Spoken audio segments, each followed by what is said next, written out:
Ramadan est revenu, célébrons sa venue.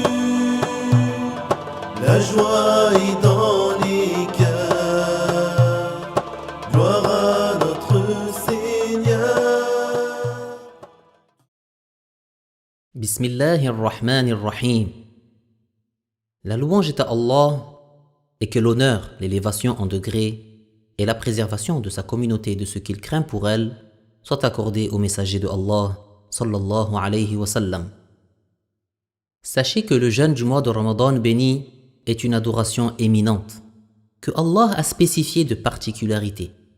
Parmi ces particularités, il y a ce qui a été rapporté dans le hadith Qudsi: كل حسنة بعشر أمثالها إلى 700 ضعف إلا الصيام فإنه لي وأنا أجزي به. Rapporté par Al-Bukhari, qui signifie: Allah Ta'ala dit: chaque bonne action en vaut 10 et peut être récompensée jusqu'à 700 fois, hormis le jeûne. Il est certes pour moi et c'est moi qui en accorde la récompense correspondante. L'obligation de jeûner le mois de Ramadan a été révélée la 2e année de l'Hégire. Et le messager de Allah, sallallahu alayhi wa sallam, a accompli le jeûne de 9 années après quoi il est décédé. Le caractère obligatoire dans la religion du jeûne de Ramadan est connu d'évidence. Par conséquent, celui qui renie son obligation devient mécréant, sauf s'il est récemment entré en islam ou s'il a grandi dans une région éloignée des savants. Quant à celui qui ne fait pas le jeûne pendant Ramadan sans excuse légale, tout en ayant pour croyance que le jeûne est obligatoire pour lui, il ne devient pas mécréant, mais il est désobéissant et il lui incombe de rattraper les jours pendant lesquels il n'a pas jeûné. Le jeûne, as-siyam, dans la langue arabe, c'est l'abstinence. Et du point de vue de la loi de l'islam, le jeûne est le fait de s'abstenir des choses qui rompent le jeûne, que ce soit manger, boire ou autre que ces deux choses-là, depuis l'aube jusqu'au coucher, avec une intention mise la veille dans le cœur. Avant même l'unanimité, ce qui fonde l'obligation du jeûne de Ramadan, c'est la ayah.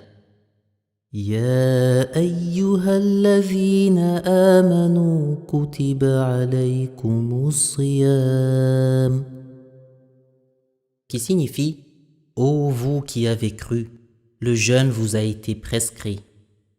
Et la parole du prophète, sallallahu alayhi wa sallam, « Buniya al-islamu ala khams, shahadati an la ilaha illallah, wa anna muhammadan rasulullah, wa iqamis salati wa ita'i zakati wa hajjil bayt, wa sawmi ramadan ». Rapporté par Al-Bukhari et Muslim, qui signifie « L'islam est construit sur 5 principaux devoirs, le témoignage qu'il n'est de Dieu que Allah et que Muhammad est le messager de Allah, l'accomplissement de la prière, l'acquittement de la zakat, le pèlerinage à la maison sacrée et le jeûne de Ramadan. » Il est aussi un devoir de procéder à l'observation du croissant de lune de Ramadan après le coucher du soleil du 29e jour de Sha'ban. Le jeûne de Ramadan devient obligatoire par l'une des 2 choses suivantes. En ayant complété Sha'ban à 30 jours, en ayant vu le croissant de lune de Ramadan après le coucher du soleil du 29e jour de Sha'ban, conformément à la parole du prophète sallallahu alayhi wa sallam. Soumu li ru'yatihi wa aftiru li ru'yatihi, fa in ghumma alaykum فأكملوا عدة شعبان 30 يوما. Rapporté par Al-Bukhari, Muslim, les auteurs des Sunan et d'autres qu'eux, qui signifie « Jeûnez à la vue du croissant lunaire et interrompez le jeûne à la vue du croissant lunaire. Et si l'observation est gênée par des nuages par exemple, complétez le compte de Sha'ban à 30 jours. » Ainsi, celui qui a vu le croissant de lune de Ramadan commence le jeûne. Et celui qui ne l'a pas vu, mais a été informé par un musulman digne de confiance, juste, adl, libre, non menteur, il lui est aussi un devoir de commencer à jeûner.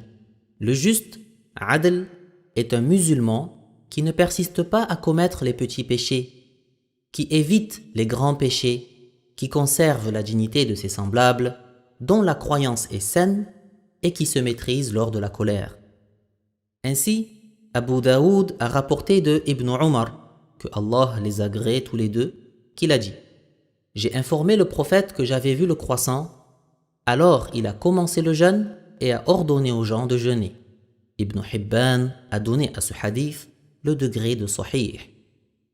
Lorsque le juge, Qadi, a confirmé le jeûne est devenu obligatoire pour les habitants de la ville où il a été confirmé, ainsi que dans les villes proches de la ville où le croissant a été vu et qui ont les mêmes horaires de lever et de coucher du soleil, mais pas dans les villes qui n'ont pas les mêmes horaires de lever et de coucher, ceci selon Ash-Shafi'i. Tandis que selon Abu Hanifa, il est un devoir de jeûner pour les habitants de toute ville ayant appris la confirmation du jeûne dans n'importe quelle autre ville, quel que soit l'éloignement de la ville où a été confirmée l'observation du croissant. Ainsi, selon lui, le jeûne devient obligatoire pour les habitants de l'extrême Occident s'ils ont appris que le jeûne a été confirmé en Orient et inversement.